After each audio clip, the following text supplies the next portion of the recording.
जय श्री कृष्ण। राधे राधे। आज हम सुनेंगे वैशाख महात्म कथा के 26वें अध्याय की कथा। बोलिए विष्णु भगवान की जय हो, लक्ष्मी माता की जय हो। बहुत समय पहले की बात है। चंद्रवंश में नंद नाम से प्रसिद्ध एक महाराज थे, जो समुद्र पर्यंत पृथ्वी का धर्म पूर्वक पालन करते थे। उनके एक पुत्र हुआ, जिसका नाम धर्मगुप्त रखा गया। राजा नंद ने राज्य की रक्षा का भार अपने पुत्र पर रखा और स्वयं इंद्रियों को वश में करके आहार पर विजय पाकर तपस्या करने के लिए तपोवन में चले गए। अपने पिता के तपोवन में चले जाने के बाद राजा धर्मगुप्त ने सारी पृथ्वी पर राज्य किया। वे धर्मों के ज्ञाता और नीति परायण थे। उन्होंने अनेक प्रकार के यज्ञों के द्वारा इंद्र आदि देवताओं का पूजन किया, ब्राह्मणों को बहुत सा धन भी दिया। उनके शासन काल में सारी प्रजा अपने अपने धर्मों का पालन करती थी। उनके राज्य में कभी चोर आदि से किसी को भी कष्ट नहीं होता था। एक दिन की बात है। राजा धर्मगुप्त उत्तम घोड़े पर सवार होकर वन में गए और वन में ही घूमते घूमते वहां रात हो गई। विनयशील राजा ने वहीं पर साय संध्या की उपासना की, वेद माता गायत्री के मंत्रों का जाप किया। उसके बाद सिंह व्याघ्र आदि के भय से एक पेड़ पर जाकर बैठ गए। थोड़ी देर के बाद राजा ने देखा कि उस पेड़ के पास एक रीछ आया है, जो सिंह के भय से पीड़ित है। वन में विचरने वाला एक सिंह उस रीछ का पीछा कर रहा था। रीछ वृक्ष पर चढ़ने लगा। वहां उसने महान बल पराक्रम से संपन्न राजा धर्मगुप्त को बैठे देखा। उन्हें बैठे देखकर रीछ कहने लगा, महाराज, आप भय न करो। हम दोनों रात भर यहीं पर रहेंगे, क्योंकि वृक्ष के नीचे एक बहुत बड़ा सिंह आया हुआ है। हे महामते, तुम आधी रात तक निर्भय होकर सो लो। मैं सजग होकर तुम्हारी रक्षा करूंगा। उसके बाद मैं सो जाऊंगा और तब आप मेरी रक्षा करना। रीछ की बात सुनकर राजा धर्मगुप्त तो सो गए। उस समय सिंह ने रीछ से कहा, यह राजा तो सो गया है, अब तुम इसे नीचे गिरा दो और मैं इसे खा लूंगा। तब रीछ ने सिंह से कहा, हे वनचारी मृगराज, क्या तुम धर्म को नहीं जानते हो? अहो, विश्वासघात करने वाले प्राणियों को संसार में बड़ा कष्ट भोगना पड़ता है। मित्रद्रोहियों का पाप 10,000 यज्ञों के अनुष्ठान से भी नष्ट नहीं होता। ब्रह्म हत्या आदि पापों का तो किसी प्रकार प्रायश्चित हो भी जाता है, परंतु विश्वासघातियों के पाप कोटि जन्मों में भी नष्ट नहीं होते। हे सिंह, मैं मेरू पर्वत को इस पृथ्वी का बड़ा भारी भार नहीं मानता।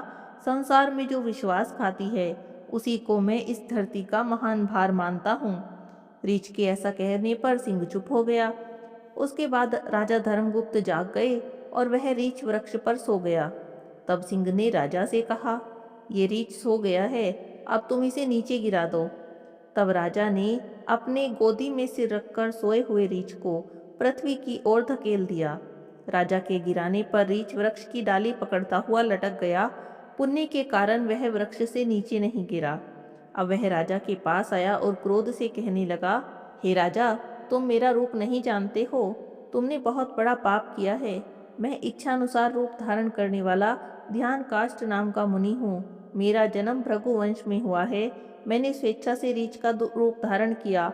मैंने तो तुम्हारा कोई अपराध नहीं किया था, फिर तुमने सोते हुए मुझे क्यों धक्का दिया? जाओ, मेरे श्राप से बहुत शीघ्र पागल होकर पृथ्वी पर घूमते फिरो। राजा को इस प्रकार का श्राप देकर मुनि ने सिंह से कहा, तुम सिंह नहीं महायक्ष हो। पहले कुबेर के मंत्री थे। एक दिन अपनी पत्नी के साथ हिमालय के शिखर पर आकर अनजाने में ही गौतम मुनि के समीप तुम विहार करने लगे। देव की प्रेरणा से महर्षि गौतम समिधा लेने कुटी से बाहर निकले। तब उन्होंने तुम्हें इस प्रकार देखा तो श्राप देने लगे, अरे, तू मेरे आश्रम में आकर बिना कपड़ों के खड़ा है, जा तू अभी सिंह हो जा। इस प्रकार तुम्हें सिंह योनि प्राप्त हुई। हे मृगराज, मैं ये सारी बातें अपने ध्यान से जानता हूँ। ध्यान काष्ट मुनि के ऐसा कहने पर उसने भी सिंह का रूप त्याग दिया और कुबेर सचिव के रूप में दिव्य यक्ष का रूप धारण किया। हाथ जोड़कर कहने लगा, हे महामुनि, आज मुझे अपने समस्त पूर्व वृतांत का ज्ञान हो गया। गौतम जी ने श्राप देते समय उसके उद्धार का भी उपाय बताया था।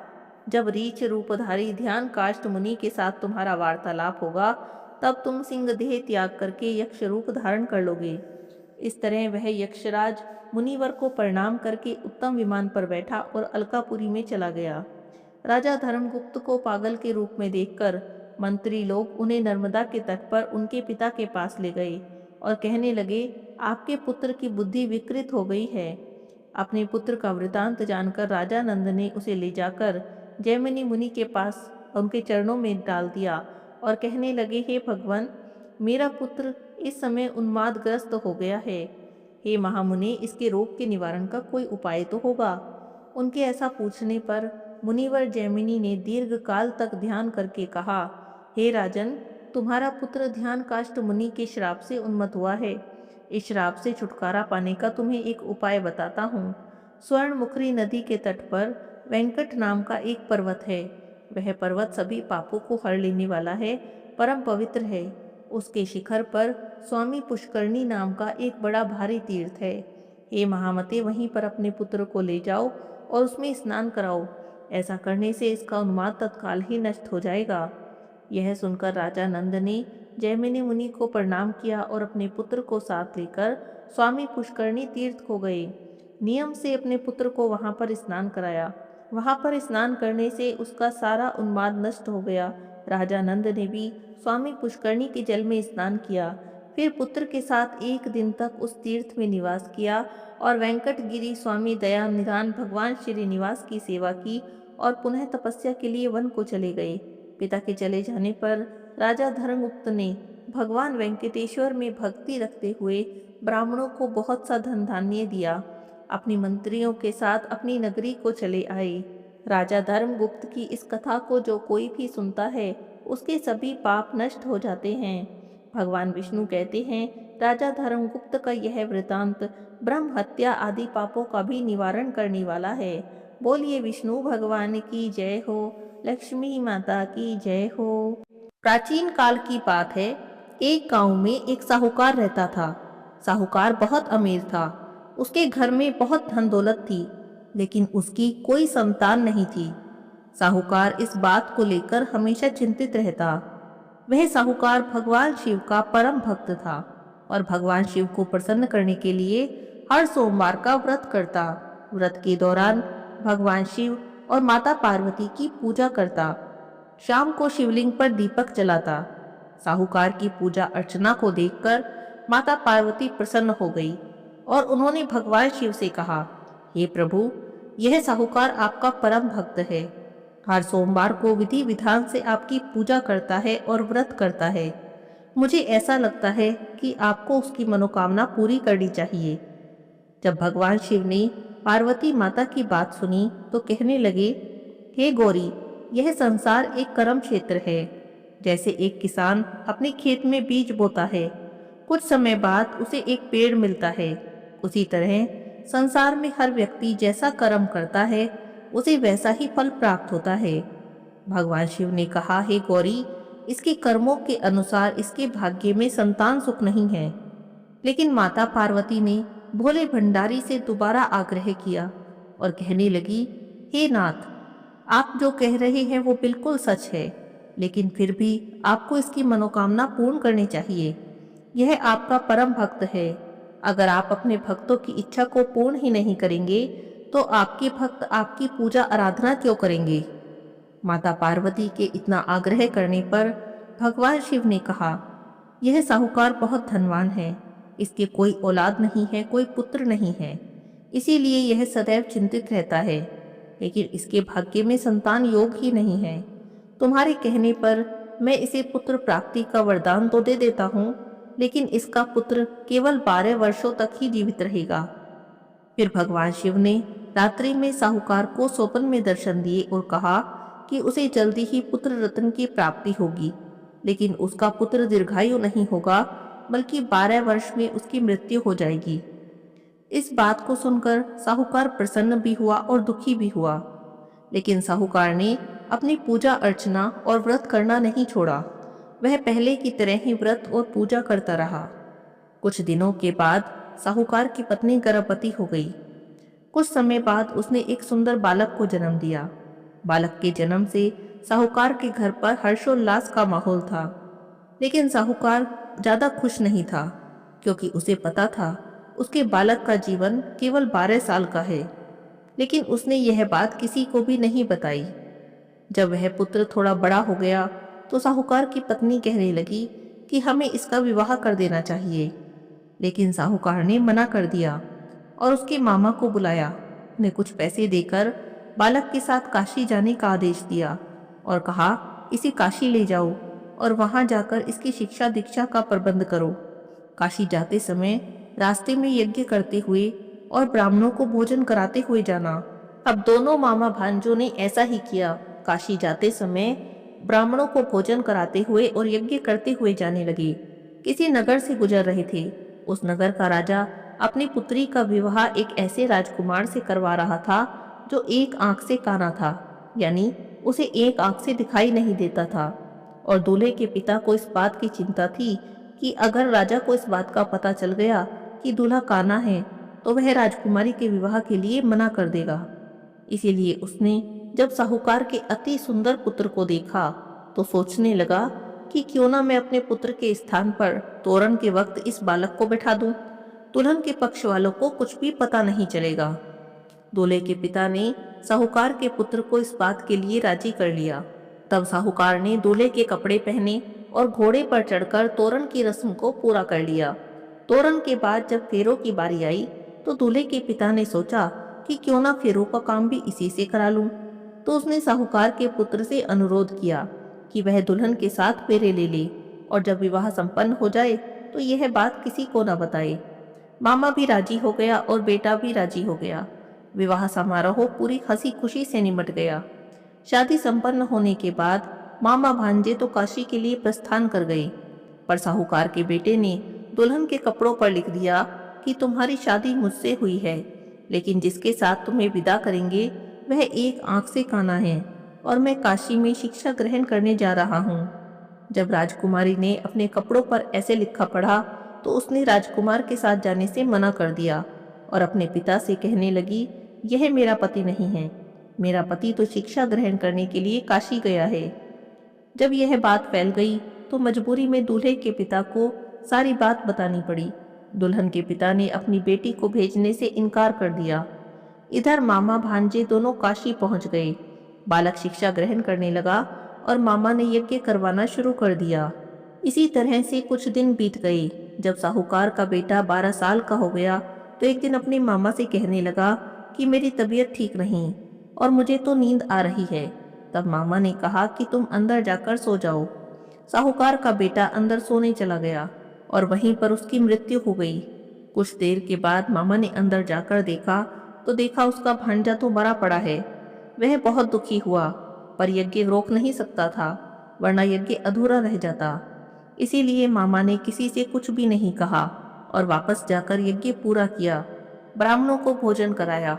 उसके बाद मामा अपने मरे हुए भांजे को देखकर रोने लगा, जोर जोर से रोने लगा। उसी समय उसी मार्ग से भगवान शिव और माता पार्वती जा रहे थे। माता पार्वती ने किसी के रोने की आवाज सुनी तो भगवान शिव से कहने लगी, हे प्रभु, देखिए कोई मनुष्य रो रहा है। आप तो सबके दुखों को दूर करते हैं, इसके दुख को भी दूर करें। तब पार्वती माता मामा के पास गई और उन्होंने मरे हुए बालक को देखा तो हैरान हो गई, क्योंकि वह तो भगवान शिव के आशीर्वाद से वही साहूकार का पुत्र था। माता पार्वती कहने लगी, हे प्रभु, यह तो वही साहूकार का बेटा है। पार्वती माता को उस बालक को देखकर दया आ गई और भगवान शिव से प्रार्थना करने लगी, हे प्रभु, आप इस बालक को जीवन दान दें, वरना इसके माता पिता तो जीते जी मर जाएंगे। तब भगवान शिव ने माता पार्वती के आग्रह करने पर उनकी बात मान ली और उस बालक को जीवन दान दे दिया। साहूकार का पुत्र जीवित हो गया। मामा भांजे दोनों अपने घर की ओर चले। रास्ते में साहूकार का पुत्र उसी नगर से निकला जहां पर कि उसका विवाह हुआ था। दुल्हन के पिता ने उस बालक को पहचान लिया। मामा भांजे को लेकर अपने महल में आ गए। दुल्हन के पिता ने एक समारोह किया और अपनी पुत्री को साहूकार के बेटे के साथ विदा कर दिया। साहूकार का बेटा जब अपने घर पहुंचा तो उसके माता पिता अपने घर की छत पर बैठे थे और सोच रहे थे, अगर उनका पुत्र सही सलामत वापस नहीं आया तो हम भी छत से गिरकर जान दे देंगे। उसी समय उसका मामा वहां आया और उसने कहा कि उनका पुत्र जीवित है और विवाह करके अपनी पत्नी के साथ वापस आ रहा है। जब साहूकार और साहूकारनी ने अपने बालक को जीवित देखा तो बड़ी खुशी से उनका स्वागत किया। साहूकार का पूरा परिवार खुशी खुशी अपना जीवन बिताने लगा। हे भोलेनाथ, जैसे आपने साहूकार के परिवार पर कृपा की, ऐसी ही कृपा अपने सभी भक्तों पर करना। बोलिए शंकर भगवान की जय हो। अब आपको सुनाती हूँ वैशाख महीने में नित्य प्रतिदिन सुनी जाने वाली बंदरिया की कहानी। बहुत समय पहले की बात है। किसी नगर में एक राजा था। बहुत ही दयावान, धर्मात्मा और भगवान विष्णु का परम भक्त था। राजा हर साल वैशाख का महीना आने पर पूरे वैशाख महीने में रोज सुबह सवेरे उठकर गंगा जी में स्नान किया करता था। एक समय जब वैशाख का महीना आया तो राजा ने अपने नियम के अनुसार सोचा कि मुझे वैशाख में गंगा स्नान करना चाहिए। राजा के मन में आया, मैं तो इस नगर का राजा हूँ, मुझे पूरा अधिकार है कि मैं सबसे पहले गंगा जी में स्नान करूं। उसने सारे नगर में ढिंडोरा पिटवा दिया। पूरे नगर में कहलवा दिया गया कि वैशाख के महीने में गंगा जी में सबसे पहले राजा जी स्नान करेंगे और बाद में अन्य सभी लोग स्नान करेंगे। यदि कोई भी पुरुष राजा से पहले स्नान करेगा तो उसे वह अपना आधा राज्य दे देगा। यदि कोई महिला उससे पहले स्नान कर लेगी तो वह उससे विवाह कर लेगा। ऐसी मुनादी पूरे नगर में करवा दी गई। और ऐसी मुनादी करवाने के बाद राजा ने गंगा जी के घाट पर कड़ा पहरा भी लगवा दिया। पहरेदार सारी रात गंगा जी पर पहरा देते। राजा सुबह सुबह घाट पर आता और स्नान करता, लेकिन उसे घाट गीला मिलता, पानी हिलता हुआ मिलता। राजा ने तो घाट पर कड़ा पहरा लगा रखा था, परंतु रोज का नियम था, जब भी वह नहाने आता उसे घाट गीला और पानी हिलता हुआ मिलता। क्योंकि घाट के किनारे पर एक पेड़ पर एक बंदरिया रहती थी, जो रोज सुबह गंगा जी में स्नान करती थी। अपने पिछले जन्मों के कर्मों से उसे बंदरिया का जन्म मिला था और उसे अपने पिछले जन्म की सारी बातें याद भी थी। पिछले जन्म में वह भगवान विष्णु की भक्त थी, इसीलिए इस जन्म में भी वैशाख का स्नान किया करती थी। धीरे धीरे वैशाख का महीना समाप्त होने को आ रहा था, लेकिन राजा को अभी तक पता नहीं चला था कि उससे पहले स्नान कौन करता है। राजा ने पहरा और भी कड़ा करा दिया। एक दिन की बात है, एक सिपाही ने बंदरिया को स्नान करते हुए निकलते देख लिया, तो उसे पकड़ लिया और राजा जी के सामने ले गए। राजा को बताया गया कि आपके आने से पहले यही बंदरिया स्नान करती है। बंदरिया को देखकर राजा को बड़ी हैरानी हुई। तब बंदरिया ने इंसान की भाषा में राजा को सारी बात बता दी। बंदरिया ने राजा से कहा कि मैं पिछले जन्मों में भी हर साल वैशाख का स्नान किया करती थी। मुझे अपने पिछले जन्म की बातें याद हैं, इसीलिए मैं वैशाख का महीना आने पर अब भी स्नान करती हूँ। अब जैसा कि राजा ने प्रण कर रखा था, उसने बंदरिया से विवाह कर लिया। बंदरिया को इस बात का पता था कि यह सब मुझे वैशाख स्नान का ही फल है। उसने राजा से विवाह किया और रानी बन गई। राजा उसे अपने महल में ले आया। राजा की बहुत सारी रानियां पहले से ही थी। वे सभी उस बंदरिया का मजाक बनाती थी। देव योग से बंदरिया गर्भवती भी हो गई। धीरे धीरे 9 महीने का समय भी बीत गया। बच्चा होने का समय अब पास आ रहा था। एक दिन बंदरिया ने राजा से पूछा, जब बच्चा होने को होगा तो मैं आपको बताऊंगी कैसे। राजा ने बंदरिया के कमरे में एक घंटी लगवा दी और कहने लगे, जब भी तुम्हें कोई परेशानी हो तो यह घंटी बजा देना, मैं तुरंत ही आ जाऊंगा। जब बाकी रानियों को उस घंटी के बारे में पता चला तो वे बंदरिया से पूछने लगी, ये घंटी यहाँ पर क्यों लगाई है। तो बंदरिया ने सीधे स्वभाव में उन्हें सारी बात बता दी। रानियां हंसने लगी और बोली, जरा बजा कर तो देखो राजा जी आते भी हैं या नहीं। बंदरिया ने घंटी बजाकर देखी। राजा जी तो तुरंत दौड़े दौड़े वहां पर आए और पूछने लगे, क्या हुआ है, क्या तुम्हें कोई परेशानी हो रही है। तब बंदरिया बोली, नहीं, मैं तो ये देख रही थी कि मैं घंटी बजाऊंगी तो आप आएंगे भी या नहीं। यह सुनकर तो राजा को बहुत गुस्सा आया। उसने गुस्से में घंटी उतरवा कर रखवा दी। एक दिन बंदरिया को सच में बहुत तेज दर्द होने लगा। तो रानी बोली कि तू अपनी आंख पर पट्टी बांध ले और लेट जा, इससे तुम्हें दर्द कम होगा। वैशाख माह के पुण्य के प्रभाव से बंदरिया को एक सुंदर पुत्र की प्राप्ति हो गई।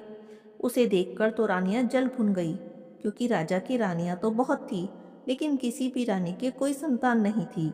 वे सोचने लगी, अब तो बंदरिया का बेटा ही राजकुमार बनेगा और बंदरिया राजमाता बन जाएगी।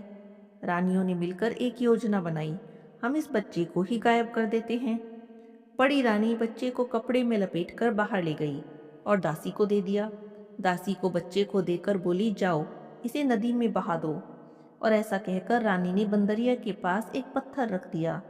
राजा थोड़ी देर बाद आए तो पूछने लगे, क्या हुआ है, यहाँ पर इतनी भीड़ क्यों लगा रखी है। तो रानियां कहने लगी कि बंदरिया ने एक पत्थर को जन्म दिया है। पत्थर देखकर राजा बड़ा उदास हुआ। सोचने लगा, जब बाकी रानियों के ही कोई संतान नहीं हुई तो बंदरिया की संतान भला कैसे हो जाएगी। उधर जब दासी बच्चे को नदी में बहाने गई तो उसे बच्चे पर दया आ गई। उसने उसे बहाया नहीं। उसने देखा नदी के किनारे एक कुम्हार मिट्टी के बर्तन बना रहा है। तो दासी ने मिट्टी के बर्तन में उस बच्चे को रख दिया और चुपचाप वहां से चली गई। जब कुम्हार ने बच्चे की रोने की आवाज सुनी तो वह तो बच्चा देखकर बहुत प्रसन्न हुआ, क्योंकि उसकी भी कोई संतान नहीं थी। अब कुम्हार और कुम्हारिनी इस बच्चे का बड़े प्यार से लालन पालन करने लगे। वे जानते थे यह बच्चा किसी उच्च परिवार का है, क्योंकि जिस कपड़े में बच्चा लिपटा हुआ था वो बहुत ही अच्छा कपड़ा था, रेशमी कपड़ा था। देखते ही देखते वह बच्चा बड़ा होने लगा। उधर वो बंदरिया बहुत दुखी रहती, क्योंकि उसे तो उम्मीद थी कि मेरे संतान होगी, मेरे बच्चा होगा, मैं उसके साथ खेलूंगी, उसका लालन पालन करूंगी। हर साल भगवान से जब भी वैशाख का महीना आता तो स्नान करती और प्रार्थना करती, हे भगवान, जब तुमने मुझे गर्भवती किया ही था तो मुझे पत्थर क्यों पैदा किया, बच्चा ही पैदा करा देते, कम से कम मैं उसका लालन पालन तो कर लेती। एक दिन की बात है, वह छोटा सा बच्चा कुएं के पास खेल रहा था। संयोग से वही दासी कुएं के पास गई। उसके साथ उसकी सहेली भी थी। दोनों आपस में बातें करती जा रही थी। बातों ही बातों में उसने अपनी सहेली से बंदरिया के बेटा पैदा होने की सारी बात बता दी और कहने लगी, बड़ी रानी ने कहा कि बेटे को नदी में बहा दो, लेकिन मैंने तो उस बच्चे को कुम्हार के बर्तन में रख दिया था। लड़के ने सारी बातें सुन ली और जाकर कुम्हार को सारी बात बता दी। यह सुनकर तो कुम्हार कहने लगा, इसका तो मतलब है तुम राजा के बेटे हो और बंदरिया तुम्हारी माता है। लेकिन अगर हम ये बात राजा जी से कहेंगे तो रानियां ये बातें झूठी साबित कर देंगी। तब वह लड़का कहने लगा, आप मेरे लिए मिट्टी के हाथी घोड़े बना दो। कुम्हार ने उसके लिए मिट्टी के बहुत सारे हाथी घोड़े बना दिए। वह मिट्टी के हाथी घोड़े लेकर कुएं के किनारे जाकर बैठ गया। दासियां वहां पर पानी भरने आईं तो वह कहने लगा, जरा मेरे हाथी घोड़ों को भी पानी पिला दो। सारी दासियां उस पर हंसने लगी और बोली, अरे तू पागल है क्या, भला मिट्टी के हाथी घोड़े भी कहीं पानी पीते हैं। तो लड़का बोला, यदि राजा मान सकता है कि बंदरिया ने पत्थर को जन्म दिया है तो मिट्टी के हाथी घोड़े पानी भला क्यों नहीं पी सकते। सारी दासियां इस बात की चर्चा आपस में करने लगी। करते करते ये बात राजा तक पे पहुंच गई। जब राजा ने ये बात सुनी तो उसे बड़ी हैरानी हुई। वो दौड़ा दौड़ा बंदरिया के पास गया और उससे पूछने लगा। वो बोली, मुझे तो कुछ भी नहीं पता, मेरी आंखों पर तो पट्टी बंधी थी। राजा ने जब रानियों से पूछा तो रानियां कहने लगी, हमने तो पत्थर ही पैदा होते देखा है। राजा को रानी की बात पर विश्वास था, तो राजा ने कुम्हार को और उसके बेटे को देश से निकाल दिया। अब वे जंगल में झोपड़ी बनाकर रहने लगे। एक दिन की बात है, लड़का योजना बनाकर मिट्टी के घड़े में पानी भरकर पेड़ के नीचे आग जलाकर पीपल के पेड़ पर चढ़कर बैठ गया। कुछ देर में उस जंगल में कुछ लड़कियां आईं और लकड़ी काटने लगी। थोड़ी देर में जब वे थक गई तो उन्हें प्यास लगने लगी। उन्होंने देखा कि पेड़ पर एक लड़का बैठा है और उसके पास पानी है। वे उससे पानी मांगने लगी। बोली, हमें थोड़ा सा पानी पिला दो।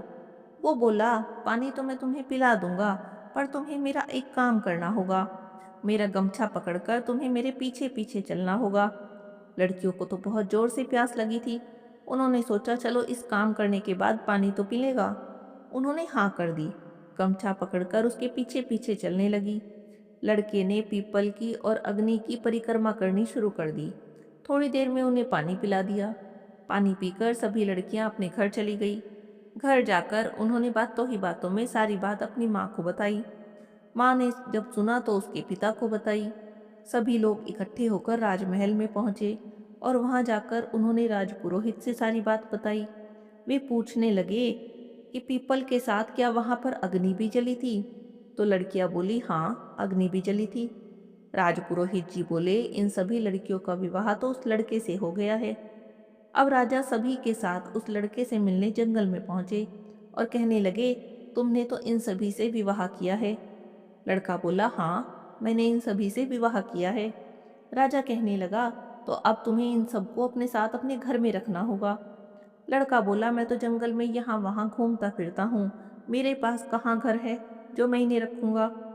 राजा सोचने लगा, ये तो विकट समस्या उत्पन्न हो गई। वो बोला, तुम ऐसा करो, तुम हमारे साथ नगर में चलो, वहीं पर तुम्हारे लिए घर बनवा दूंगा, तुम इनके साथ आराम से रह लेना। अब वह लड़का अपनी पत्नियों के साथ और अपने माता पिता के साथ राजा के महल के पास ही एक घर में रहने लगा। उसकी सभी पत्नियों को समय बीतने के साथ साथ एक एक पुत्र की प्राप्ति हुई। कुम्हार ने एक बहुत बड़े उत्सव का आयोजन किया। राजा और उसकी सभी रानियों को भोजन पर बुलाया।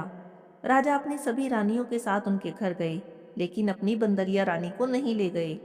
लड़का पूछने लगा, राजा जी, आप अपनी सबसे छोटी रानी को क्यों नहीं लाए? तब राजा कहने लगा, उनकी तबीयत ठीक नहीं है, वे कहीं बाहर आती जाती भी नहीं। लेकिन लड़का कहने लगा, नहीं, आप बंदरिया रानी को भी बुलवाओ। उसने जिद करके बंदरिया रानी को भी वहां पर बुलवा ही लिया। बंदरिया रानी के आते ही लड़के ने उनके पैर छुए, उन्हें पूजा में बिठाया। अपनी सभी पत्नियों से कहने लगा, रानी माँ का आदर करो। सभी पत्नियों ने भी उनके पैर छुए, एक एक करके बच्चों को बंदरिया रानी की गोद में देने लगे। यह सब देखकर राजा की सभी रानियां चिढ़ गई और राजा से बोली, ये तो हमें यहाँ बुलाकर हमारा अपमान कर रहा है, हम यहाँ पर नहीं रुकेंगे। ऐसा कहकर सभी रानियां वहां से जाने लगी। तब वह लड़का कहने लगा, ये मुझे जन्म देने वाली मेरी माता हैं, मैं इनका आदर क्यों ना करूं? राजा ने कहा, ये तुम क्या कह रहे हो? तब उस लड़के ने रानियों की सारी योजना राजा को बता दी और उस दासी से गवाही भी दिलवा दी। यह सुनकर तो राजा को बड़ा क्रोध आया। उसने अपनी सारी रानियों को महल से निकाल दिया और केवल बंदरिया रानी को महल में रख लिया। अब तो राजा बंदरिया रानी के साथ, अपने बेटे के साथ, बहुओं के साथ, पोते पोतियों के साथ महल में रहने लगा और सुख से राज्य करने लगा। हे विष्णु भगवान, जैसी कृपा आपने बंदरिया पर की, जैसा वैशाख माह के स्नान का फल उसको दिया, ऐसा ही फल इस कथा कहानी को कहते सुनते सबको देना। सब पर अपनी कृपा बनाए रखना, सभी को वैशाख स्नान का पूर्ण फल देना, सबकी मनोकामना पूरी करना। प्रेम से कहिए, विष्णु भगवान की जय हो, लक्ष्मी माता की जय हो। बहुत समय पहले की बात है। एक दिन भगवान शिव ने सोचा कि चलो मृत्यु लोक में जाकर देखूं कि क्या क्या हो रहा है। बहुत समय हो गए मैं मृत्यु लोक पर नहीं गया। बस ऐसा सोचकर भगवान शिव मृत्यु लोक में भ्रमण करने के लिए तैयार होने लगे। भगवान शिव को तैयार होते देखकर माता पार्वती ने पूछा, प्रभु आप कहाँ जा रहे हैं? तब भगवान शिव ने कहा, हे देवी, मैं मृत्यु लोक में जा रहा हूँ। बहुत समय हो गया, मैंने नहीं देखा मृत्यु लोक में क्या क्या हो रहा है। तब माता पार्वती ने सोचा कि भगवान मृत्यु लोक में भ्रमण करने जा रहे हैं, मैं भी साथ में चलती हूँ। तो उन्होंने भगवान शिव से आग्रह किया, हे प्रभु, मुझे भी अपने साथ ले चलो। तब भगवान शिव ने कहा, नहीं देवी, मृत्यु लोक में भ्रमण करने से आप थक जाओगी, आपको भूख प्यास लगेगी, आप रहने दो। लेकिन माता पार्वती तो जिद पर अड़ी थी। उन्होंने कहा, नहीं प्रभु, ना मैं थकूंगी और ना ही मुझे भूख प्यास लगेगी, आप मुझे ले चलो। अब माता पार्वती की जिद के आगे भगवान शंकर को झुकना पड़ा। वे माता पार्वती को साथ लेकर मृत्युलोक में आ गए। अभी थोड़ी ही दूर चले थे कि माता पार्वती को तो थकान होने लगी और भूख प्यास भी लगने लगी। वे तो एक स्थान पर बैठ गई और भगवान से बोली, हे प्रभु, अब मैं आगे नहीं चल सकती, मैं तो बहुत थक गई हूँ और मुझे भूख प्यास भी लगी है। तब भगवान शिव ने कहा, हे देवी, मैंने तो पहले ही कहा था कि आप मत चलो, लेकिन आप नहीं मानी। अब कर क्या सकते थे? भगवान शिव और माता पार्वती भोजन की तलाश में थोड़ा आगे चले। भगवान शिव और माता पार्वती जोगी और जोगन के भेष में थे। जाकर उन्होंने गांव में एक दरवाजे पर आवाज लगाई। वह दरवाजा, वह घर उस गांव के साहूकार का था। अंदर से एक महिला ने दरवाजा खोला तो पूछने लगी, क्या बात है, क्यों शोर मचा रहे हो? तब भगवान शिव, जो कि जोगी के भेष में थे, कहने लगे कि हे माता, हमारी पार्वती जी को भूख प्यास लगी है, इन्हें खीर खांड का भोजन चाहिए। तो वह महिला तो बहुत क्रोधित हो गई और कहने लगी, अगर तुम दोनों को खीर खांड का भोजन चाहिए था तो कुछ काम क्यों नहीं करते? देखने में तो हट्टे कट्टे लगते हो, ऐसे भीख मांगते तुम्हें शर्म नहीं आती? जाओ यहाँ से, मेरे घर में कुछ नहीं है। और इतना कहकर उसने भगवान शिव और माता पार्वती के सामने ही दरवाजा बंद कर दिया। भगवान शिव और माता पार्वती वहां से चल दिए। आगे चलते चलते चलते चलते एक घर आया, बहुत टूटा फूटा सा घर था। एक बार तो भगवान शिव ने सोचा कि आवाज लगाऊं, फिर सोचने लगे कि जब इतने बड़े घर से कुछ नहीं मिला तो इस छोटे से टूटे फूटे घर से ही क्या मिलेगा। यह सोचकर आगे चलने लगे। अंदर से एक बुढ़िया माई बैठी बैठी देख रही थी। उसने दोनों को रोक लिया और पूछने लगी क्या बात है। तब भगवान शिव बोले कि हमारी पार्वती जी को भूख प्यास लगी है, खीर खांड का भोजन चाहिए, लेकिन कहीं से भी भोजन की व्यवस्था नहीं हुई। तब बुढ़िया माई बोली कि आप अंदर आओ महाराज जी। दोनों को आदर्श के साथ अंदर ले गई, आसन देकर बिठा दिया, पानी पिला दिया। अब कहने लगी आप थोड़ी देर आराम करो, विश्राम करो, मैं आपके लिए भोजन की व्यवस्था करती हूँ। और इतना कहकर वह परात और भिगोना लेके चल दी। तो भगवान शिव ने पूछा बुढ़िया माई कहाँ जा रही है। तो कहने लगी कि खीर के लिए चावल और खांड लेकर आती हूँ, दूध लेकर आती हूँ। तो भगवान शिव बोले अंदर जाके देख। बुढ़िया माई ने अंदर जाकर देखा तो चावल की परात भरी थी और दूध का भिगोना रखा था। उसने खूब बढ़िया खीर बना ली और खीर बनाकर भगवान शिव से आकर बोली कि भगवान जिम लो। उसने शिव पार्वती जिमा दिए। अब शिव पार्वती जिमा दिए लेकिन खीर तो खत्म ही ना होवे। तो उसने भगवान शिव से पूछा कि इतनी सारी खीर का अब क्या करूं, मेरे तो कोई भी नहीं है, ना मेरे कोई बेटा है, ना पोता है, ना मेरा कोई परिवार है। तो भगवान शिव ने कहा कि आंख बंद कर। बुढ़िया माई ने आंख बंद कर ली। थोड़ी देर बाद जब बुढ़िया माई ने आंख खोल कर देखा तो देखा पूरा परिवार हो रहा है, खूब बेटे पोते बेटियां, बहुत सारे बच्चे आंगन में खेल रहे हैं। तो वह कहने लगी महाराज जी इतने बड़े परिवार को रखूंगी कहाँ। तब भगवान शिव ने उसकी झोपड़ी पे लात मारी, बड़ा महल हो गया। देखा तो अन्न धन के भंडारे भरे पड़े हैं, पूरे महल में धन ही धन हो रहा था। अब बुढ़िया माई तो बहुत खुश हुई, सबको उसने खीर जमा दी। पूरे परिवार ने भर पेट के खीर खा ली, लेकिन फिर भी वो खीर खत्म ही न होने को आए। तब उसने भगवान शिव से पूछा हे प्रभु अब इस खीर का क्या करूं। तो कहने लगे कि पूरी नगरी में जिमा दे। अब बुढ़िया माई कटोरे भर भर कर खीर पूरी नगरी में जिमाने लगी। सब लोग निर्चर चर्चा करने लगे कि बुढ़िया माई कल तक तो मांगती फिरती थी, कल तक तो खाना भी हमारे घर से लेकर जाती थी, आज खीर बांट रही है। बुढ़िया माई एक कटोरा भर के खीर साहूकारनी के भी देने गई। तो जैसे ही उसने दरवाजा खोला तो उसने पूछा कि तेरे खीर कहाँ से आई। वो बोली कि हमारे शंकर पार्वती आए थे, उन्हीं की कृपा से हमारे घर में खूब धन ही धन हो गया है, खीर कटोरे भर भर के बांट रही हूँ। तब साहूकारनी कहने लगी कि शंकर पार्वती जी कहाँ हैं, मेरा धन तेरे दे दिया, भागी भागी चली गई, मोड़ा मोड़नी ठहरियो, जोगा जोगनी ठहरियो। जाकर शंकर पार्वती के पैर पकड़ लिए, बोली महाराज ऐसा क्यों कर दिया, मेरा धन उसे क्यों दे दिया।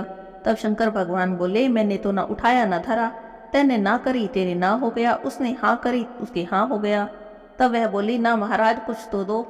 तब भगवान शिव को उस पर दया आ गई और उन्होंने कहा तेरी तेलड़ी में तेल रहेगा, घीलड़ी में घी रहेगा, धन तेरा जुड़े ना, काम तेरा रुके ना। और इतना कहकर शंकर पार्वती जी वहां से चले गए। हे शंकर पार्वती जी, जैसे आपने बुढ़िया माई पर दया की ऐसी ही दया सब पर करना, जैसे साहूकारनी से रूठे हो ऐसा किसी से भी ना रूठना। बोलिए शंकर पार्वती की जय हो। एक तपसी था और एक लपसी था। तपसी तो भगवान की तपस्या करता और लपसी रोज सवा सेर की लापसी बनाता, भोग लगाता, घंटी बजाता और जीम लेता। एक दिन दोनों में झगड़ा हो गया। तपसी बोला कि मैं बड़ा हूँ, लपसी कहने लगा कि नहीं मैं बड़ा हूँ।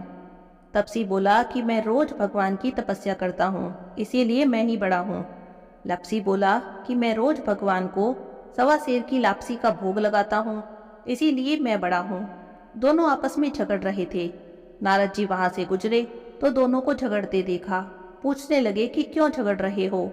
तब दोनों ने अपनी अपनी बात कह दी।